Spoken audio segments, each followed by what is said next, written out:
Kalau salon kamu punya banyak layanan dan juga jual produk, satu hal yang paling bikin kerjaan kasir dan admin jadi lebih ribet itu biasanya bukan karena transaksi, tapi karena database barang dan jasanya yang belum rapi. Nah, di video kali ini saya akan jelaskan bagaimana caranya menyiapkan database barang dan jasa di Akret Online khusus untuk salon kecantikan, supaya input transaksi jadi lebih cepat, minim salah pilih item, dan laporan penjualan bisa kebaca dengan jelas. Banyak salon yang masih mencatat layanan dan produk dengan cara yang nggak konsisten. Nama layanan berbeda-beda padahal treatmentnya tetap sama, produk yang seharusnya satu item malah jadi beberapa versi, dan akhirnya pas input transaksi jadi sering salah pilih. Kalau udah kayak gini, laporan jadi sulit dibaca karena datanya jadi campur aduk. Hal yang paling sering kejadian, pendapatan salon nggak terpisah antara layanan treatment dan juga penjualan produk. Padahal ini penting banget buat tahu sebenarnya salon kamu itu kuatnya di penjualan layanan atau di penjualan produk. Dan kalau barang dan jasa dari awal nggak dibuat dengan struktur yang jelas, biasanya di tengah jalan malah harus bongkar ulang. Nah, di video kali ini kita akan fokus bikin database barang dan jasa yang rapi versi salon kecantikan dengan format yang simpel tapi enak dipakai untuk operasional harian. Targetnya juga jelas. Setelah menonton video ini, kamu punya daftar layanan dan produk yang terstruktur, jadi transaksi jadi lebih lancar dan laporan jadi lebih mudah untuk dianalisa. Nah, sekarang saya udah ada di dalam database Akret Online. Untuk video kali ini saya akan jelaskan bagaimana caranya untuk import master data barang dan jasa ke dalam database Akret Online untuk salon kecantikan. Nah, yang pertama yang harus kamu lakukan, jadi kamu harus punya template ya terlebih dahulu. Untuk template ini, nanti kamu nggak perlu bikin secara manual, nanti kita udah menyediakan. Dari sini kamu masuk ke modul persediaan, dan nanti ada fitur barang dan jasa. Nah, kemudian nanti di fitur ini kamu ada klik icon yang warna hijau di sini untuk melihat daftar. Nah, lalu pilih yang import data. Nanti kamu klik yang import dari Excel. Nah, di sini ada contoh file yang bisa kamu download. Nanti kamu klik aja tulisan yang berwarna biru ini, dan nanti dia akan langsung download otomatis. Untuk tampilan template-nya, dia seperti ini. Jadi nanti ada beberapa sheet di dalam satu file. Jadi nanti ada untuk template import datanya atau input datanya. Yang kedua ada penjelasan kolomnya. Dan yang ketiga nanti ada referensi untuk kode barang pajaknya. Nah, ini nanti kamu bisa baca dulu. Nah, yang selalu saya ingatkan, jadi ketika kamu mau import master data, pastikan nanti kamu juga membaca penjelasan kolom yang ada di sini. Karena penjelasan kolom ini sebenarnya dia udah lengkap. Cuma mungkin kalau untuk yang user baru pertama kali, mungkin agak bingung karena kan butuh penyesuaian juga. Nah, nanti kamu bisa sambil baca aja di sini. Nah, ini sebenarnya tadi saya udah isi beberapa data di dalam sini, supaya nanti bisa lebih cepat juga. Cuma nanti akan saya jelaskan satu persatu. Kolom pertama yang harus kamu isi adalah kolom untuk kategori barang. Nah, kalau kita baca di sini penjelasannya, ini saya sambil sebentar. Saya sambil buka dulu untuk, nah, kita kayak gini. Nah, kolom yang pertama adalah kolom kategori barang. Nah, kalau kamu lihat di keterangannya, ini otomatis membuatkan nama kategorinya jika belum ada di daftar kategori barang. Nah, jadi kalau untuk default itu kan dia hanya ada untuk kategori umum aja. Jadi kalau misalkan kamu ternyata nggak punya kategori lainnya, terus kamu tambahkan di sini, maka nanti Akret Online akan langsung membuat otomatis kategori tersebut sesuai dengan nama yang kamu input. Jadi ini kan saya contohnya ada hair service, ya berarti nanti dia akan langsung muncul kategori hair service. Nah, terus nanti yang lain-lain juga nanti dia akan muncul juga kayak produk perawatan atau hair treatment, nah nanti dia akan langsung muncul otomatis. Kemudian, untuk kolom yang kedua adalah kode barang. Kode barang kalau kita baca di sini, jika dikosongkan, maka Akret akan membuat kode otomatis secara counter. Nah, maksudnya, ini nanti dia akan mengikuti sistem penomoran yang ada atau yang default dari sistem Akret Online. Itu adanya di sini, di model pengaturan kita ada di fitur penomoran. Nah, nanti sebenarnya setiap transaksi yang ada di Akret Online itu dia udah ada penomorannya. Cuma ya namanya template-nya default, cuma ya nanti dia hasilnya itu sederhana. Dia hanya kayak gini aja. Jadi bawaannya hanya angka 1 terus sama counter. Nah, sebenarnya nanti ada beberapa komponen yang bisa kamu pilih. Jadi saran saya kalau kamu mau pakai penomoran dari Akret Online, kamu sesuaikan dulu komponennya. Supaya nanti tampilannya nggak sederhana kayak gini. Jadi nanti kamu bisa sesuaikan lagi dengan kebutuhan. Nah, kemudian kita lanjut ke kolom yang berikutnya. Kolom berikutnya adalah nama barang. Ini nanti kamu tinggal masukin nama item ataupun jasa nanti yang kamu gunakan di bisnis kamu. Ya nanti ada potong rambut, ada pewarnaan rambut, ada cream bath, sampo, dan hair mask. Nah nanti kamu bisa sesuaikan.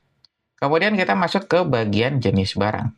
Jenis barang kalau kita baca di sini yang ini. Nah, jenis barang di sini itu kan ada beberapa pilihan. Jadi kalau kita lihat di sini, di bagian barang dan jasa, nah ini jenis barangnya dia di sini. Jadi ada persediaan, non persediaan, jasa atau grup. Nah, persediaan ini adalah ini yang itemnya atau stoknya itu bisa kita kontrol. Nah, kalau yang kedua ini adalah non persediaan. Ini nanti dia itu nggak bisa kita kontrol untuk stoknya. Jadi ketika kita melakukan pembelian dia langsung jadi beban. Nah, ketika kita melakukan penjualan dia langsung jadi pendapatan. Nah, yang ketiga kita ada jasa ini untuk service yang kita gunakan. Yang terakhir adalah grup. Ini untuk product bundling. Ini contohnya kayak parcel ya. Nah, ini kamu bisa buat grup di sini. Nah, ini kan kita ada beberapa yang service dan ada beberapa juga yang inventory. Nah, yang service ini, yang jasa ini nanti kamu lihat kodenya, SVC. Ya, berarti nanti kita masukin di sini. Ini kan jasa semua nih, yang tiga ini. Ya, berarti kita masukinnya yang ini, SVC. Nah, terus yang ini, yang nomor 4 dan nomor 5 kan saya mau masukin itu ke persediaan. Nah, berarti kalau kita lihat, kalau mau masukin ke persediaan, itu kan kodenya ini, INV. Berarti nanti kita tinggal masukin aja di sini, INV. Kayak gitu. Jadi nanti kamu bisa sesuaikan. Kemudian kita lanjut lagi ke kolom berikutnya. Ini kita ada tipe persediaan. Ini sebenarnya nanti kamu opsional aja. Tipe persediaan ini digunakan ketika kamu menggunakan fitur add-on untuk manufaktur. Tapi kalau kamu nggak pakai fitur add-on tersebut, kamu bisa skip aja. Kayak gitu. Nah, kemudian kita ada untuk masukin barcode. Jadi nanti di kalau Red Online itu kan kita bisa pakai barcode scanner. Nah, tapi ya rata-rata dia nggak bisa membuat barcode-nya secara menggenerate barcode, nah ibaratnya. Jadi membuat barcode dari kartu lain itu kita belum bisa. Tapi kartu lain itu udah bisa membaca barcode. Jadi kalau misalkan kamu, oh saya mau buat barcode mas, nah nanti kamu bisa pakai aplikasi pihak ketiga atau aplikasi lainnya yang bisa membuat barcode, baru nanti kamu input ke dalam sistem Akurat Online. Kayak gitu. Nah, kolom yang selanjutnya kita masuk ke bagian satuan. Satuan di sini kita ada beberapa jenis, jadi kalau kita lihat, satuan itu dia di sini. Ini saya sambil isi dulu ya. Nah, satuan itu dia di sini. Nah, Akurat Online itu kita udah bisa multi satuan. Jadi nanti kalau untuk satuan, pasti kan kamu isi dari satuan yang terkecil dulu. Kalau misalkan kamu multi satuan. Nah, nanti kalau misalkan kamu ada multi satuan, kamu tinggal masukin di sini. Misalkan kita ada box. Nah, nanti ketika kamu input satuan berikutnya, dia akan ditanya ke satuan yang terkecil. Jadi satu box ini rasionya itu berapa pieces. Misalkan satu box itu saya 10 pieces. Jadi nanti kamu masukin kayak gini. Nah, ketika kamu input multi satuan di sini, dia kolom harganya juga akan bertambah. Jadi harga yang jual satuan itu yang per pieces sama harga jual satuan yang per box. Nah, nanti dia akan muncul di sini. Tapi kalau kamu hapus, dia cuma satu aja, jadi per pieces aja. Nah, itu juga nanti nyambung ke sini. Jadi misalkan tadi kita kan per pieces nih. Terus kita masukin satuan yang kedua apa? Per box. Ya berarti kita masukin. Nah, rasionya itu berapa? Satu box 10. Nah, berarti kita masukinnya kayak gini.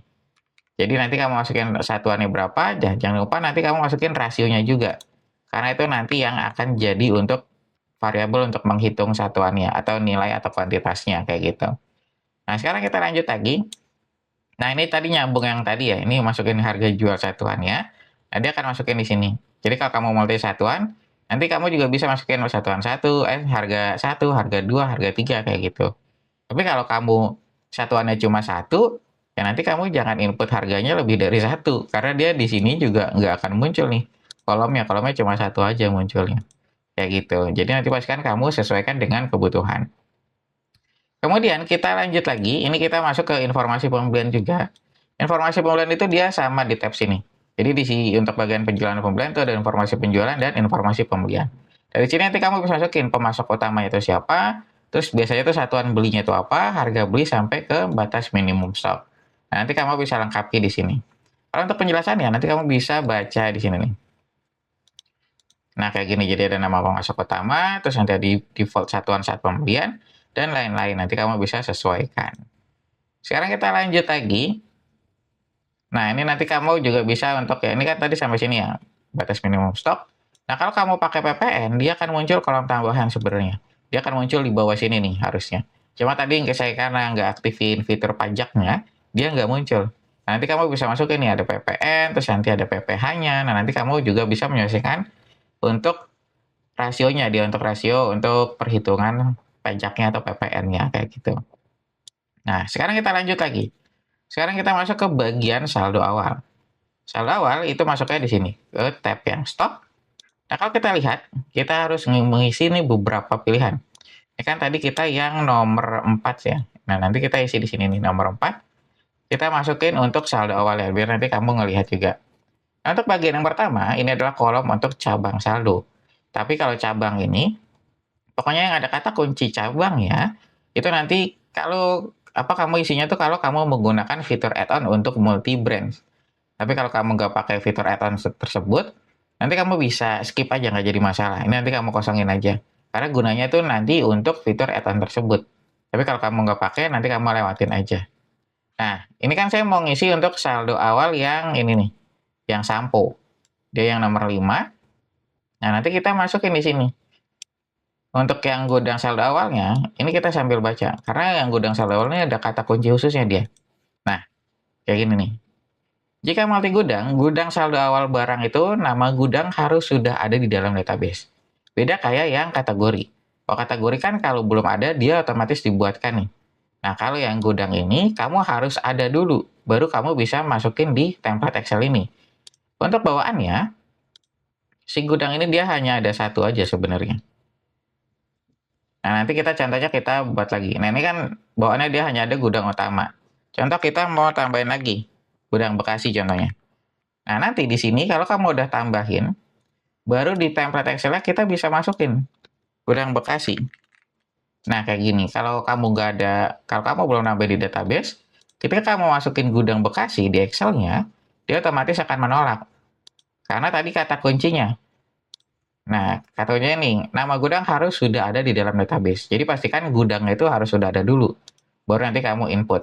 Ini kan kita udah ada, kita masukin ke gudang Bekasi contohnya. Nah, kuantitasnya berapa? Nah, di sini kuantitas sama satuannya itu terpisah. Nah, ada kuantitasnya sama satuannya. Jadi misalkan kita mau, ini kan kita berapa sih? Oh, ini yang botol ya. Nah, kita mau ngisi 100 botol contohnya. Berarti 100-nya di sini, botolnya di sini. Nah, ini dipisah. Jangan kamu 100 botolnya di sini. Nanti dia pasti akan menolak. Makanya nanti kamu masukin 100-nya di yang kuantitas, satuannya baru yang botol. Kayak gitu. Nah, terus kita masuk ke nilai satuan.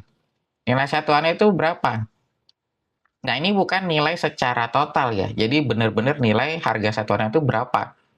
Jadi kalau kamu punya pembukaan sebelumnya, misalkan, oh, nilai persediaan kita untuk sampel ini ada 100.000. Nah, nilai satuannya itu berapa? Berarti 100.000 dibagi 100. Berarti kan cuma 1.000 nilai satuannya. Nah, nanti kamu tinggal masukin. Misalkan kita di sini 10.000 aja deh. Nah, kita masukin di sini 10.000. Terus per tanggal berapa saldo awal tersebut? Nah, nanti kamu formatnya kayak gini nih. Ada hari, bulan, dan tahun. Misalkan kita mau masukin tanggal hari ini.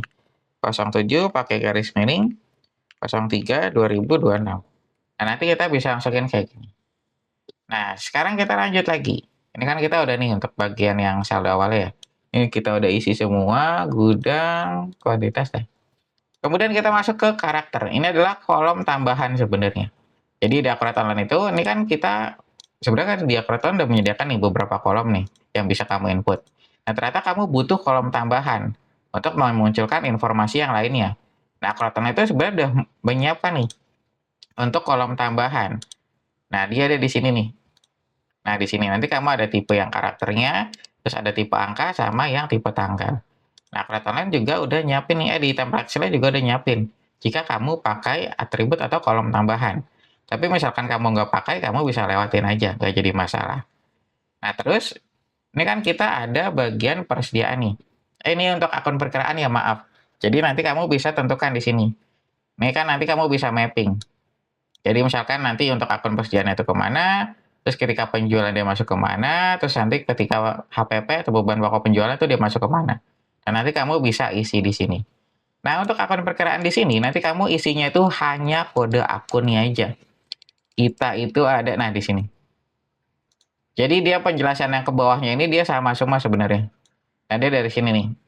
Kode akun persediaan barang, jika dikosongkan akan mengambil dari akun di kategori, jika kosong juga akan ambil dari preferensi.